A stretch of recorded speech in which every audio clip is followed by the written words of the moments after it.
오늘 하나님께서 우리에게 주신 말씀은 로마서 12장 1절에서 3절 말씀입니다.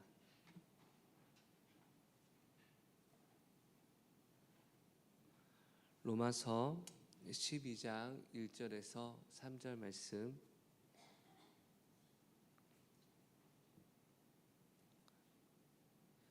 우리 이 시간 말씀 다 같이 합독하시겠습니다. 그러므로 형제들아, 내가 하나님의 모든 자비하심으로 너희를 권하노니 너희 몸을 하나님이 기뻐하시는 거룩한 산 제물로 드리라. 이는 너희가 드릴 영적 예배니라. 너희는 이 세대를 본받지 말고 오직 마음을 새롭게 함으로 변화를 받아 하나님의 선하시고 기뻐하시고 온전하신 뜻이 무엇인지 분별하도록 하라.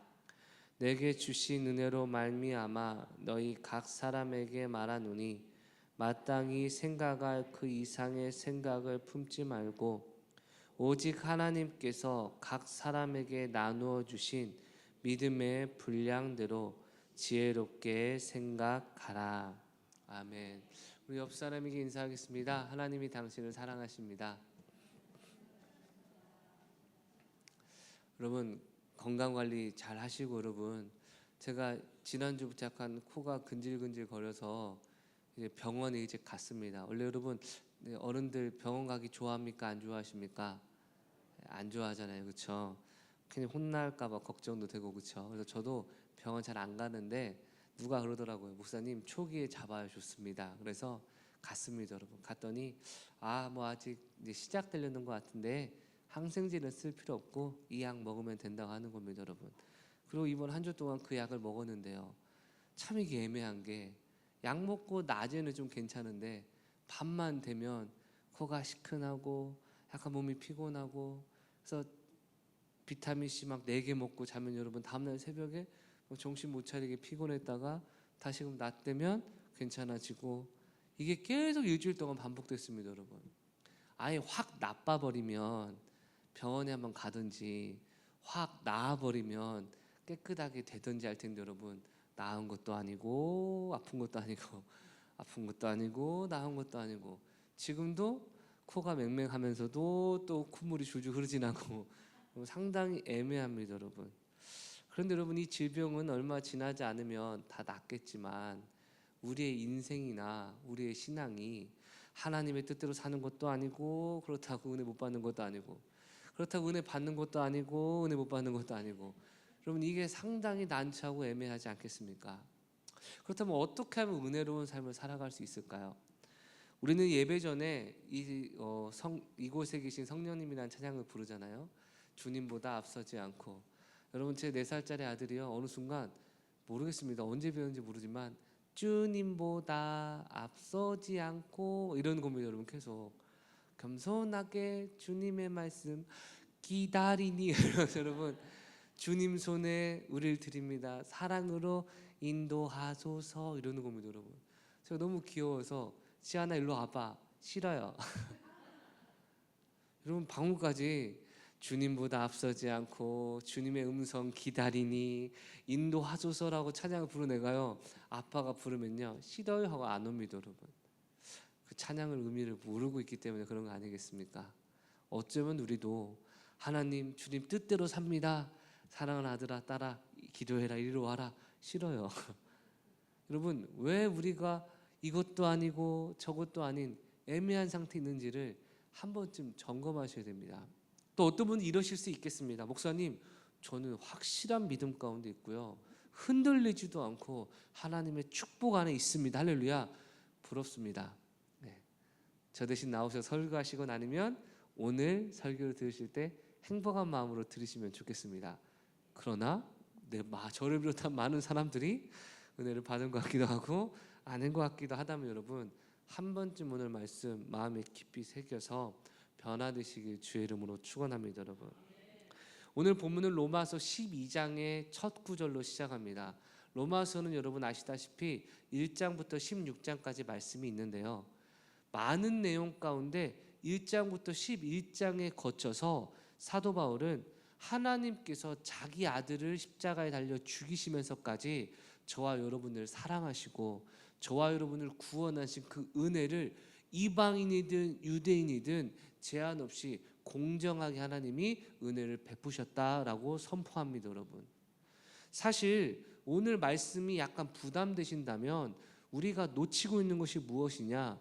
하나님이 나에게 얼마나 많은 은혜를 베푸셨는지를 우리가 잊어서는 안 되는데, 그것을 잊었기 때문인지는 아닌지 살펴보셔야 됩니다, 여러분. 종종 부모님들 자녀가 맛있는 거 먹고 있으면 이런 말 하지 않습니까?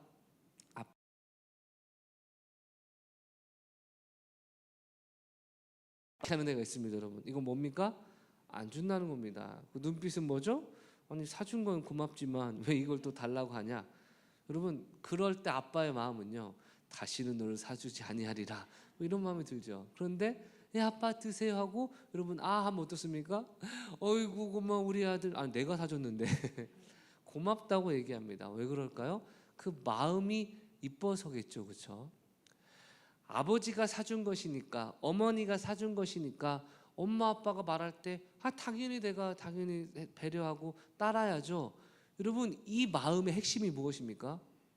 친구들끼리는 얘기하겠죠. 아이들끼리, 야, 줬다 뺏는 세상에서 제일 치사한 건데 니네 엄마는 왜 줬다 뺐냐? 니네 아빠는 왜 줬다 뺐냐?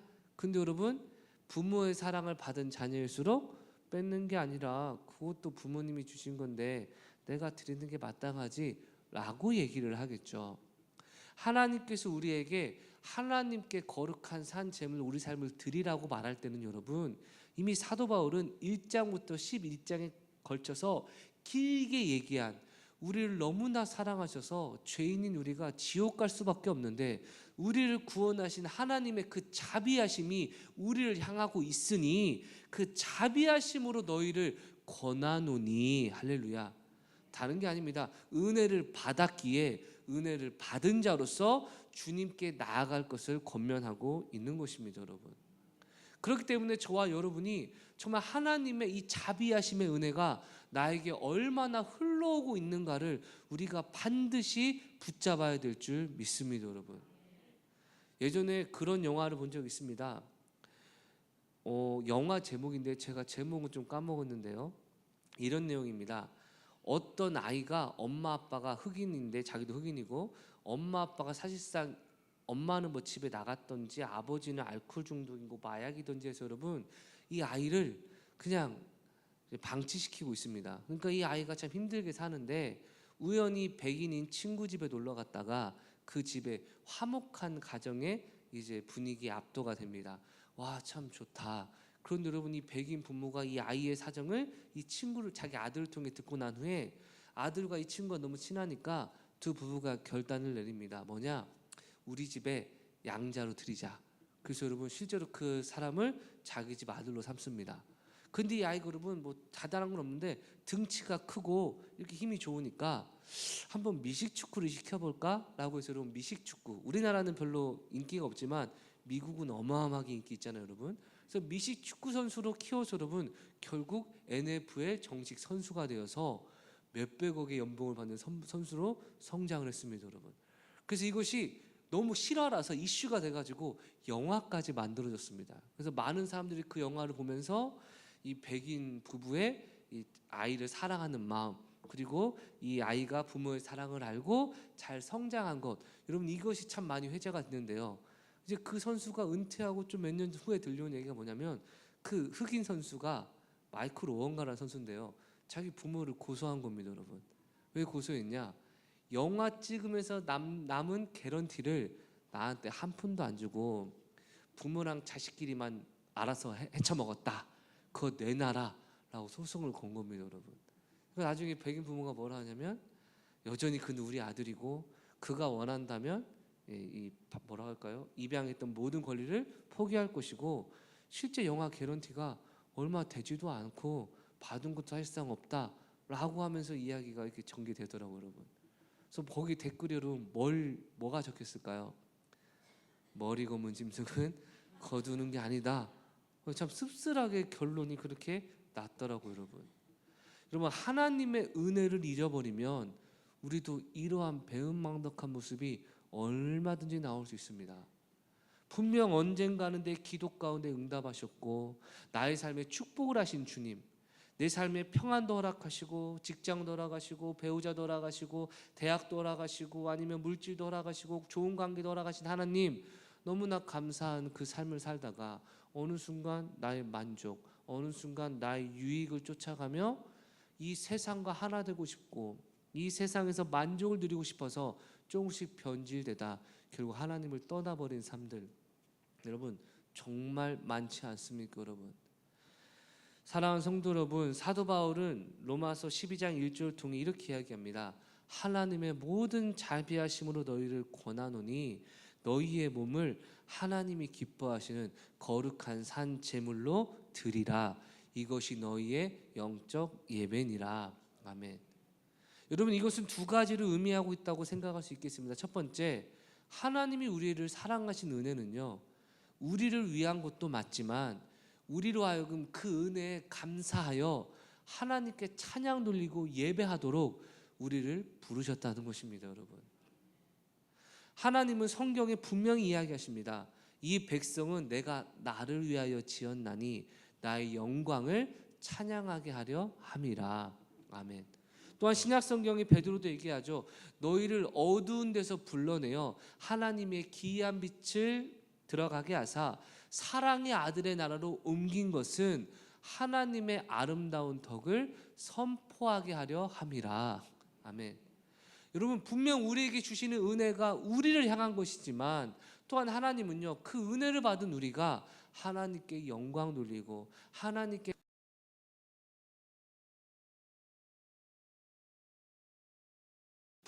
부모가 자녀에게 맛있는 걸 사주고 좋은 거 줄 때 가장 큰 건 뭐겠습니까? 자녀가 좋은 것을 누리는 것이겠지만 또한 부모가 바라는 건 이 자녀가 부모의 이러한 사랑에 감사하고, 때로는 친구들 앞에 우리 엄마 아빠 같은 분 없다 라고 자랑하는 그 모습들, 여러분 어떠한 마음이 좀 이해 가시죠? 그렇죠? 그것을 하나님께서 원하시는데, 오늘날 우리는 만족과 유익을 얻으면 하나님을 위한 삶이나 하나님께 맞춰져 있는 신앙이 아닌 내가 좀 더 행복했으면 좋겠다, 내가 좀 더 잘 살았으면 좋겠다, 이것이 이루어지면 내 아들 딸들도 잘 살았으면 좋겠다, 그게 이루어지면 내 손주들도 잘 살았으면 좋겠다, 하나님께 시선이 맞춰지는 것이 아니라 나의 만족과 유익을 위해 시선이 맞춰질 때가 많지 않습니까? 여러분, 사도 바울은 그런 것을 이야기합니다. 우리가 하나님의 은혜를 받은 자로서 기억해야 할 것은 여러분 예배자로서 살아가는 것입니다. 여러분, 영어로 여러분 예배를 영어로 보면 두 가지의 단어를 쓰는데 여러분 워십이라는 단어를 씁니다. 어떤 사람이 설명한 거 보니까 월스라는 표현이 가치가 있다는 건데 플러스 뒤에 10이라는 것이 붙었으니 가치 있는 것을 하나님께 돌려드리는 것이 예배다라고 설명하기도 하고요. 또한 예배의 또 다른 표현이 여러분 서비스라는 표현이 있습니다. 여러분, 이 서비스 정신, 서비스, 나를 위한 겁니까? 남을 위한 겁니까? 남을 위한 거잖아요. 그러니까 하나님께서 중심이시고 하나님을 위한 순서가 예배라는 의미로 서비스라고도 쓰인다고 하더라고요. 여러분, 사랑하는 성도 여러분, 이 예배 나를 위한 겁니까? 하나님을 위한 겁니까? 하나님을 위한 것입니다. 여러분, 우리는 이걸 잊어서는 안 됩니다. 여러분, 그럼 목사님 저는 언제 챙겨요? 여러분, 내가 하나님께 영광 돌리고 하나님을 높여드리면 하나님이 나의 필요한 모든 것을 공급해 주시고 채워주신다고 약속하고 계십니다. 여러분, 우리 남편들이 여기 종종 계시는데 여러분, 남편의 로망이 뭡니까? 여보, 자 이거 써. 그럼 아내가 뭘 말한 겁니까? 애게 이거밖에 없어, 이겁니까 여러분? 아니면 옆집 아빠는 뭐 해줬다는데 이겁니까 여러분? 아니면 애썼네, 이겁니까 여러분? 아마 이렇게 하신다면 여러분은 다음에는 뭘 받기 어려우실 겁니다. 여러분, 근데 이제 지혜 있는 분들은 약간 실망을 하죠. 남편들이 잘 모르니까 애게 어머 하면서 여러분 막 우리 오빠가 센스 있게 이야 이거를 사왔다고, 이야 대단하다, 우와 이러면 여러분 남편들이 뭘 하면서 여러분 어떨까? 여러분 막 이러고 여러분 친구들한테 카톡 보내죠. 이거 하나 사줬더니 저렇게 좋아하네, 아이고 다음에 또 뭐 하나 더 해줘야지. 여러분, 남자는 인정받아야 사는 존재인 줄 믿습니다. 여러분 여성은요 여러분 정말 아멘입니다. 여러분, 성경에서 말하는 게 뭡니까? 남편에게 순종하고 복종하라. 예. 아멘 소리가 점점 작아집니다. 예. 하와의 저주까지 제가 말하려고 했는데 그거는 말하지 않겠습니다. 너는 남편을 원하나? 남편은 너를 다스릴지니라. 이해가 안 가십니까? 하와에게 하나님 내리신 심판이 뭐냐? 너는 남편을 원한다는 겁니다. 근데 남편은 너를 다스릴지니라. 예. 그만할게요. 보니까 심상치 않습니다. 여성분들 어떻습니까? 야, 여보 내가 집에 들어오니까 당신이 집안일은 세계 1등이네. 최고네. 와! 원하십니까? 와 진짜 와 팔뚝 보니까 확실히 집안일 잘하게 생겼구나. 예, 인정. 이런 거 원하십니까? 오늘 진짜 고생했네. 아이고 얼마나 수고했어. 사랑받기를 원하시잖아요. 그렇죠? 이 결혼 뭡니까? 그리스도께서 교회를 사랑하듯 남편은 아내를 자기 몸처럼 사랑하고, 교회가 그리스도에게 순종하듯 아내들은 남편에게 순종하라. 여러분, 인간을 창조하신 하나님께서 만드신 사용 설명서입니다. 여러분, 그러니까 여기서 무엇을 말하냐? 하나님께서 우리에게 많은 사랑을 주실 때 우리가 그것을 인정하고 감사하면 하나님은 더 큰 은혜와 능력을 주신다는 겁니다. 여러분, 오늘부터 한 일주일 동안 남편에게 시험 삼아서 여러분 시도해 보세요. 뭘 하든 고마워, 감사합니다, 야 진짜 당신밖에 없어. 남편이 더 하나 안 하나. 사모님 안 듣고 있죠? 네, 다행히 2층에 있으니까. 여러분, 반드시 남편이 더 잘해줄 줄 믿습니다. 여러분, 남편분들 그렇죠? 아까보다 아멘 소리가 안 나오네요. 여러분, 여러분 중요한 건 무엇이냐? 우리가 하나님께 예배를 드리면 하나님은 더 공급해 주시고 채워 주신다는 것입니다. 여러분, 또한 두 번째, 하나님은요 우리가 하나님을 위한 거룩한 산 제물로 살아가기를 원하시는데, 이것을 더 이해하기 쉽게 말씀드리면 구별된 기준의 삶을 살아가기 원하신다는 겁니다. 여러분, 쉽게 설명하면 이렇게 설명드릴 수 있겠네요. 예전에 백종원의 골목식당에 가면 그 프로그램 보면요, 백종원이라는 사람이 자기 레시피를 알려주면서 이렇게 하십시오, 저렇게 하십시오라고 원칙을 정합니다. 그런데 여러분, 이 사람들이요 알겠습니다, 감사합니다라고 열심히 하다가 어느 순간 시식평이 올라오는 게 뭐냐? 맛없어요, 백종원 믿었는데 별로네, 맛있다고 했는데 신내가 나, 이렇게 냄새가 이상하고 맛도 없어요 라는 피드백이 오니까, 그런 가게가 워낙 많으니까 그럼 나중엔 이벤트로 그 집을 백종원이 갑자기 찾아가가지고 주방을 점검하는 순서가 있었습니다. 여러분, 딱 불러서 얘기합니다. 사장님, 제가 알려준 대로 하고 있습니까? 아 그럼요. 여러분, 거의 대부분 맛없다고 피드백 온 집은요 전부 시킨 대로 안 하고 있더라고요. 여러분, 사랑하는 성도 여러분, 또 음식점엔 프랜차이즈라는 점이 있죠. 여러분, 각 프랜차이즈점에서 원료나 이런 거나 기타 등등 내려주는 것, 그렇죠? 여러분, 맛이 달라질 이유가 있습니까? 없습니까? 없잖아요. 그런데 어떤 곳은 맛이 달라지고 인기가 없어지고 잘 안 되는 것, 왜 그럴까요? 처음에 구별된 기준을 다른 기준으로 타협했거나 아니면 섞었기 때문에 그런 일이 이루어지게 되는 것이죠. 제가 어렸을 때 읽었던 단편 중에 제일 와닿았던 내용 중 하나가 이겁니다. 실제인지는 모르겠어요, 이야기니까. 어느 햄버거집 사장이 있었는데, 핫도그집 사장님이 있었는데 여러분, 40년 동안, 한평생 동안 그곳에서 여러분 엄청나게 인기도 많고 사람들도 많이 찾아오는 정말 불황을 모르는 핫도그집 사장님이 있었습니다. 그 사장님이 자신의 아들한테 물려주기 위해서 아들을 어디로 보내냐면 하버드 대학교, 뭐 MBA 이런 데 여러분 엄청난 고급 경영자 과정을 보냅니다. 그리고 와서 아들이 이제 드디어 졸업하고 아버지의 이제 핫도그 집에 와서 한 일주일을 있다가 아버지한테 이렇게 얘기합니다. 아버지, 요즘 경기가 얼마나 불황인데 이런 식으로 퍼주듯 장사하고 계십니까? 이렇게 하면 우리가 수익이 나지 않습니다. 이미 지금 잘 돼서 여러분 막 미어 터지고 있는 곳인데, 아들이 얘기하는 겁니다. 지금부터 원가를 절감하기 위해서 이 제품 쓰지 마시고 저 제품을 쓰시고, 이 정도 양을 쓰는데 절반만 쓰시고, 고급 노동자들, 고급 인력들 다 내보내서 그냥 누구나 할 수 있는 사람들 해가지고 인건비를 줄이고 이렇게 진행하시죠 라고 이야기를 합니다. 그러니까 아버지가 어쨌든 아들이 하버드 나오고 MBA 나오니까 그래 네 말이 맞다 알았다 하고 여러분 아들한테 맡깁니다. 6개월이 지났습니다. 어떻게 됐을까 여러분? 사람 하나 오지 않습니다. 그때 아버지가 아들을 보고 얘기합니다. 그래 네 말대로 진짜 불황이구나. 여러분 그게 이야기의 끝입니다. 여러분 짧은 이야기지만 거기서 우리에게 주는 교훈이 무엇입니까?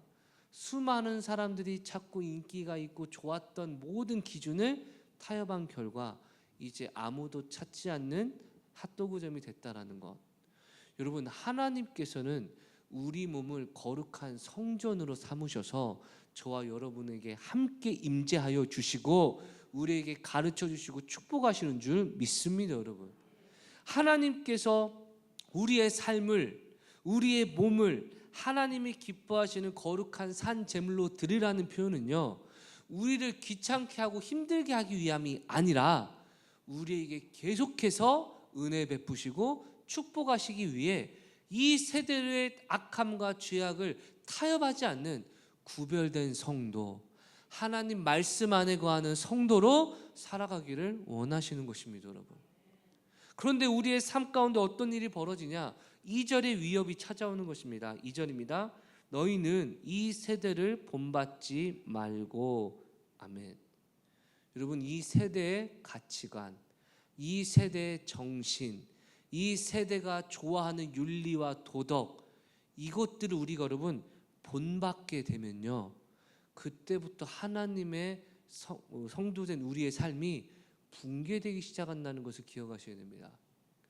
지금도 여러분 예전에는요 하나님 말씀은 진리다 라는 것은 인정하는 분위기였으나 이제는요 이 시대의 사람들의 요구에 부합하지 않는 성경은 의미가 없다라고 목사들이 선언하는 시대가 되어가고 있습니다.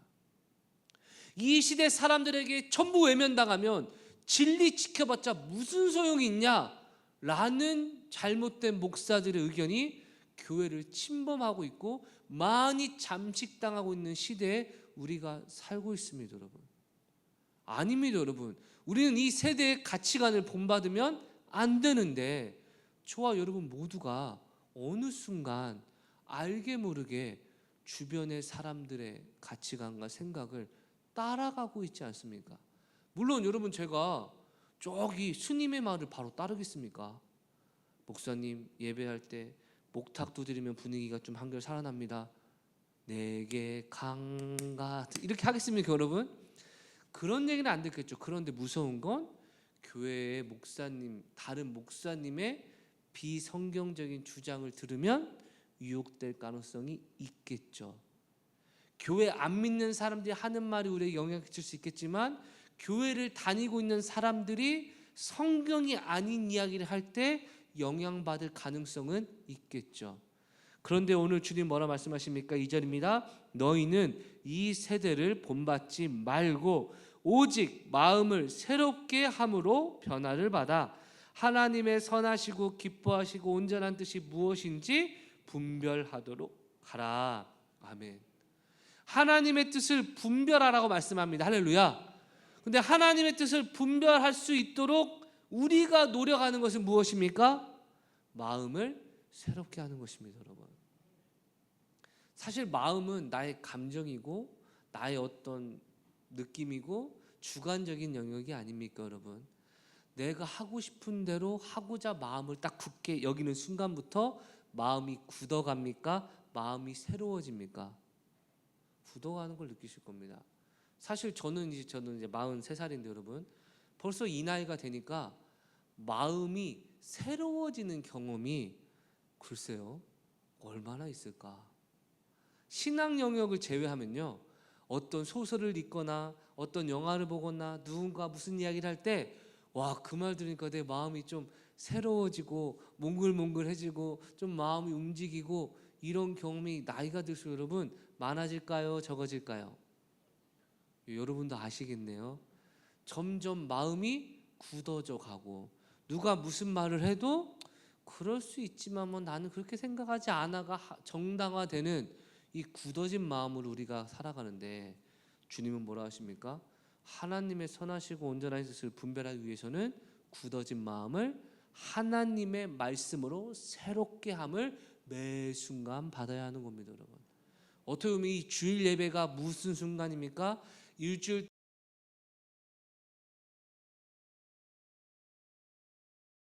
좀 새롭게 함을 받는 회복의 시간, 리프레시의 시간, 변화의 시간인 줄 믿습니다, 여러분.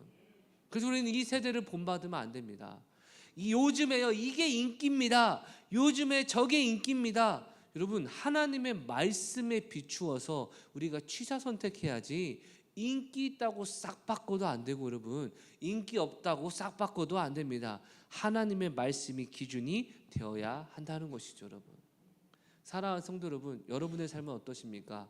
때때로 그리스도인으로 살면서 많이 힘들고 어려운 일이 많지 않습니까? 저도 여러분, 제가 10대 때 신앙생활 했던 환경과 지금 40대 때 신앙생활하는 환경이요, 훨씬 어려워졌다는 사실을 제가 느낍니다, 여러분. 저 어릴 때만 하더라도 크리스마스 분위기는 여러분 정말 어떤 느낌인지 아시죠? 캐럴도 나오고 막 교회에서도 뭐 여러 가지 하는데, 여러분 가면 갈수록 크리스마스 분위기가 아니고 이제는 해피 홀리데이라는 이름으로 명칭까지 바꿔버리면서 예수 그리스도의 날이라는 개념을 점점점 외면하는 분위기. 예전엔 나 예수 믿어 이러면 어디 교회 다녀요? 라고 질문이 왔다면, 지금은 왜 교회 다녀요? 라는 뭔가 부정적인 피드백도 종종 우리에게 찾아오는 쉽지 않은 상황. 예전엔 밥 먹을 때 여러분들 뭐 하십니까? 기도하시잖아요. 근데 요새는 기도하려면 여러분 눈치가 보입니까? 안 보입니까? 보입니까? 안 보입니까? 식당에서 기도할 때 저도 눈치 보입니다. 왜냐면 종업 보는데 계속 왔다 갔다 하니까 기도하는데 종업 보면 되게 신경 쓰게 되더라고요, 여러분.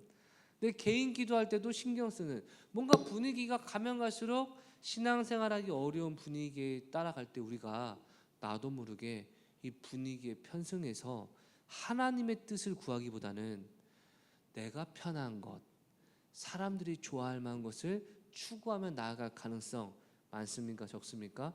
너무나 많다는 겁니다, 여러분. 사랑하는 성도 여러분, 그럴 때 하나님께서 우리에게 주시는 것은 무엇입니까? 마음을 새롭게 함을 받는 것입니다, 여러분. 예수 그리스도의 은혜와 하나님의 모든 자비하심으로 말미암아 내 삶을 세상과 구별하여 나아갈 때 우리의 마음이 새로워질 수 있는 조건이 허락이 되는 것입니다, 여러분. 마지막 3절입니다.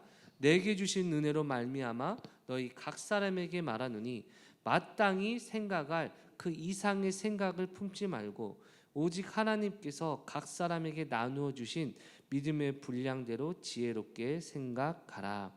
아멘. 여러분, 우리 모두는요, 하나님이 지혜롭게 분별하고 판별하라고 말씀을 주셨는데, 여기서 사단의 마지막 유혹이 무엇이냐? 자꾸 생각할 분량 이상을 생각하게 만드는 겁니다, 여러분. 자녀가요, 부모님 관계에서 어려움이 있을 때 우리 부모님이 그러면 안 되지 라는 자기의 주관적인 생각 이상을 뛰어넘는 순간 문제가 발생할 것이고요. 부모도 자녀에게 아이고 자녀가 이런 부분을 생각하겠다가 아니라 내가 볼 때 다 이렇게 해야지 라고 생각하면 그때부터 문제가 발생할 것입니다.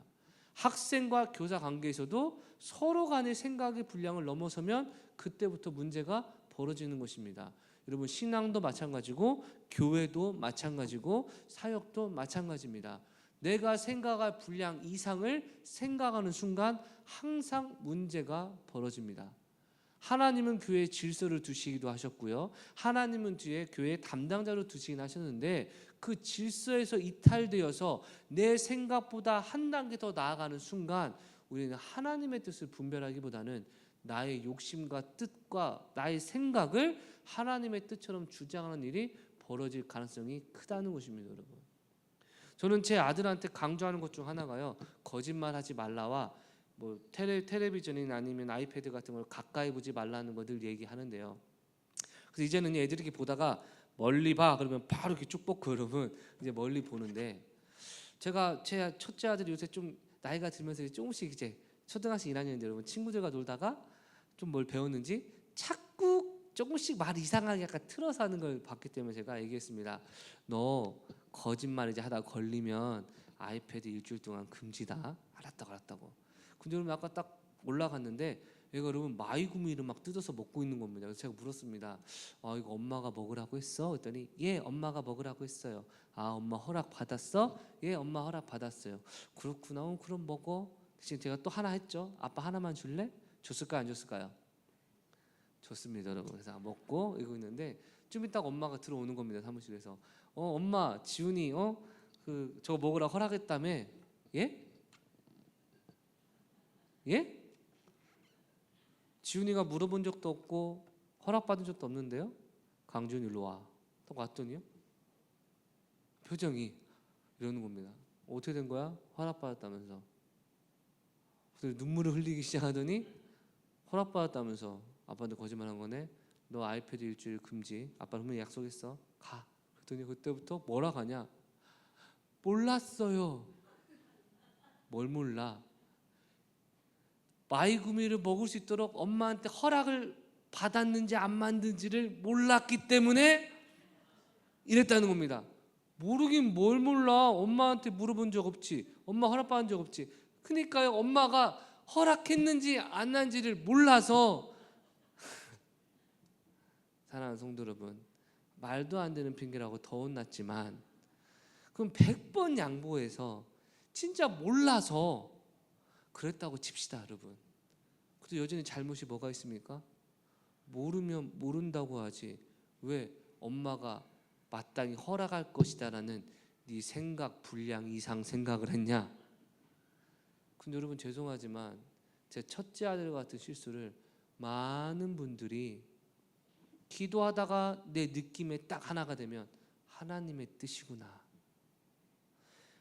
뭔가 욕심이 나면 내 과거를 봤을 때 이거에도 하나님이 뭐라고 안 하시겠구나. 실제 하나님이 그렇게 말씀하셨어요? 아니, 그건 아닌데. 근데 어떡해요? 몰랐어요. 여러분, 이게 우리의 모습이라면 초반에 말했던 은혜를 받은 것 같기도 하고 그런데 안 받은 것 같기도 하는 이 애매함이 어디서부터 오는 것입니까? 하나님 뜻 안에 있지 않기 때문에 오는 것입니다, 여러분. 사랑하는 성도 여러분, 저도 많은 사역을 하면서 대화를 하는데요, 모르겠습니다. 제 앞에서 하는 평가인지 뒤에서 하는 평가는 어떨지 모르겠지만 그래도 목사님이 말하면 목사님 말대로 거의 되더라고요. 목사님이 다 알고 계시더라고요. 목사님 말이 맞습니다 라고 하는 사람들이 대부분인데요, 놀랍게도 물론 아닌 사람도 있겠죠. 근데 놀랍게도 인정하면서 말을 안 듣는 사람이 너무 많습니다. 목사 말이 맞는데요, 근데 왜 안 했어? 그게 쉽지 않더라고요. 예, 쉽지 않죠. 그게 어렵더라고요. 그럼 안 된다니까? 그럴 것 같긴 해요. 근데 여러분 안 합니다. 왜 그럴까요? 안 믿기 때문이거나 아니면 하나님의 주신 축복을 사단이 빼앗아가기 위해 그 영적 눈을 흐렸기 때문 아니겠습니까? 우리의 싸움은 여러분 영적 싸움인 줄 믿습니다, 여러분. 내가 이 선택을 함으로써 하나님과 멀어질 것 같다? 사단에게 잡힐 걸 알면서 끌려가는 삶 아닙니까? 내가 이렇게 하면 하나님 뜻대로 복받을 것 같다? 그런데 못하겠다? 하나님이 분명히 알려주셨음에도 불구하고 나의 게으름과 연약함으로 주님의 은혜를 거부하는 삶 아닙니까? 차라리 몰라서 망설이거나 잘못된 길로 갔다면 죄송합니다, 하나님이 조만간 징계를 통해서라도 깨닫게 하셔서 진리로 인도하실 기회라도 예비하실 수 있는데 뻔히 알고 뻔히 느끼고 있는데 불순종하는 순간 하나님의 다음 기회가 오길 바라지만 이번이 마지막일 수 있다는 것, 여러분 성경 곳곳에서 알려주고 있는 말씀 아닙니까, 여러분? 그렇기 때문에 오늘 우리는 2절에 말한 것처럼 이 세대를 본받고 타락하는 것이 아니라 하나님의 온전한 뜻이 무엇인지 분별하는 지혜와 은혜를 공급받아야 될 줄 믿습니다, 여러분. 그래서 우리가 할 수 있는 노력 두 가지를 말씀드리고 마치겠습니다. 첫 번째, 마음을 새롭게 하십시오. 나이가 들수록 고정관념, 자기 생각에 아주 갇혀서 진리를 거부할 가능성이 큰데 여러분, 사람들이 주변에서 말해주는 말도 안 듣는 사람이 눈에 보이지 않는 하나님이 하신 말씀을 듣겠습니까? 안 듣습니다. 그렇기 때문에 우리는 계속해서 주변 사람의 의견에 귀를 경청할 줄 알아야 되고 내 생각만 맞다 주장하기 전에 상대가 어떤 이야기를 하든, 하다못해 자녀들이 이야기하거나 아니면 지나가는 사람이 얘기하거나 상황을 잘 모르는 사람이 이야기한다 할지라도 한 번쯤 귀 기울여 듣고 내 마음을 새롭게 하여 합리적인 결정을 하는 습관을 기를 때, 설교를 듣든 권면을 듣든 셀모임에 참석하든 우리는 변화될 가능성이 크게 될 줄 믿습니다. 여러분, 두 번째는 여러분, 하나님 앞에 마음이 새로워질 수 있는 여건과 환경을 만드는 열쇠는요, 이 세대를 본받지 말고 하나님 앞에 구별된 삶, 세상 사람들과 뭔가 다른 가치관, 성경적인 가치관을 살겠다라는 구체적인 실제적인 삶이 우리에게 필요하다는 것입니다. 여러분, 입술로만 주를 위해 살겠습니다 말하는 것보다 실제 주님께서는 기도하기 원하실 테니까 회사 가기 전 잠깐 차 안에서 5분이라도 기도해야겠다, 여러분이 구체적인 삶의 결단, 주님께서는 주님의 은혜로 삶을 마무리하기 원하시니까 자기 전에 5분이라도 한번 주님의 은혜를 묵상하며 기도해야겠다라는 이 작은 실제적인 결단과 구별됨이 우리의 삶을 변화시키실 줄 믿습니다. 여러분, 사람들과의 관계에서 마음을 열어놓고 내 생각만 옳다라고 고집하는 모습을 내려놓는 삶과 하나님 앞에 늘 겸손하고 거룩한 모습으로 주님의 음성에 순종하려는 구체적인 삶의 실천이 있을 때 하나님께서는 말씀을 통하여, 때때로 우리의 기도를 통하여, 때때로 다른 사람의 권면을 통하여 하나님의 뜻을 분별하게 하시고 우리로 하여금 커다란 축복과 하늘의 상급과 이 땅의 축복을 공급하실 줄 믿습니다. 여러분, 하나님을 의지하시고 사랑하시고 풍성한 은혜를 공급받으시는 저와 여러분 되시길 주의 이름으로 축원합니다. 기도하겠습니다. 하나님, 하나님의 뜻을 온전히 분별하고 하나님의 뜻대로 행할 수 있는 겸손과 순종의 삶을 살아갈 수 있도록 마음을 새롭게 함을 받고 하나님의 거룩하신 뜻대로 살아가는 구별된 삶 살아가게 하여 주시옵소서. 이 세대를 본받지 말게 하소서. 하나님의 음성을 붙들며 나아가게 하여 주시옵소서. 우리 잠시 기도하겠습니다. 하나님 아버지, 주님보다 앞서지 않고 겸손하게 주님의 음성을 들을 때까지 말씀과 기도와 순종과 권면에 우리가 마음을 열고 마음을 새롭게 하여 지금 내 삶 가운데 원하시는 하나님의 뜻대로 살아갈 수 있도록 아버지 인도하여 주시옵소서. 하나님의 뜻을 구하게 하여 주시옵소서. 하나님의 뜻대로 살아갈 때만이 비로소 우리의 행복이 보장되고 남은 인생의 여정뿐만 아니라 천국의 삶까지 행복과 평안과 축복으로 예비됨을 고백하오니 하나님, 우리에게 예비하신 모든 축복을 허락하여 주시옵소서. 하늘의 위로와 능력으로 인도하여 주시옵소서. 하나님, 이 세상은 나에게 많은 실력을 갖추고 내가 많은 통찰력을 갖춰야 이 세상에서 성공할 수 있다고 이야기하지만 우리 그리스도인들은 나를 향한 하나님의 뜻을 분별할 때 참된 축복과 은혜의 삶을 살아갈 수 있다라고 말하고 있으니 하나님을 의지하게 하여 주시옵소서. 내 생각을 내려놓고 하나님의 뜻 가운데 생각할 분량 안에서 내가 할 수 있는 영역 가운데 최선을 다해 순종하여 주님의 뜻 가운데 충성하며 열매 맺을 수 있도록 주님 인도하여 주시옵소서. 예수님의 이름으로 기도드렸습니다. 아멘. 이제는 우리 구주 예수 그리스도의 은혜와 하나님의 무한하신 사랑과 성령님의 교통하심의 은총이 이 시간 자신의 뜻과 생각과 고집을 내려놓고 하나님의 말씀 가운데 마음을 새롭게 하여 변화를 받아 하나님의 뜻 가운데 순종하며 나아가는 전성의 모든 가족 삶 가운데 이제부터 영원토록 함께